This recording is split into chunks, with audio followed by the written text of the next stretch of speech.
Le livre a démarré par juste un besoin d'écriture. Donc, comme j'ai exprimé au début de cette émission, ça fait 24 ans que je suis séropositive.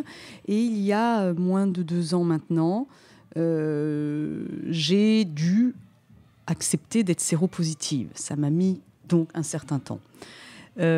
Et cette phase d'acceptation est venue à l'occasion, comme souvent finalement, de complications médicales qui font qu'on ne peut plus faire comme si on n'avait rien.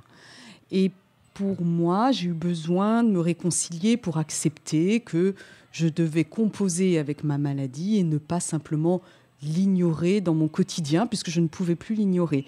Et donc, j'ai commencé à écrire parce que j'avais 2 histoires parallèles dans mon existence, celle de la jeune fille puis femme séropositive, qui a toujours pris en charge sa maladie, mais celle aussi de la femme en société, dont personne ne savait qu'elle était séropositive et qui menait une vie assez éloignée des clichés injustement associés d'ailleurs aux personnes séropositives.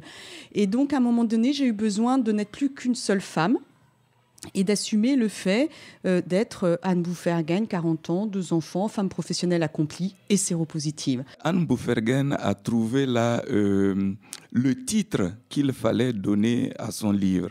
Alors, ce que je voulais justement lui demander, un mal qui ne se dit pas, mais aujourd'hui, il y a un livre qui est publié. Alors, le mal, est-il dit ou pas? Donc, c'est vrai que c'est un mal qui ne se dit pas, mais que j'ai réussi à exprimer, au moins à écrire dans un premier temps.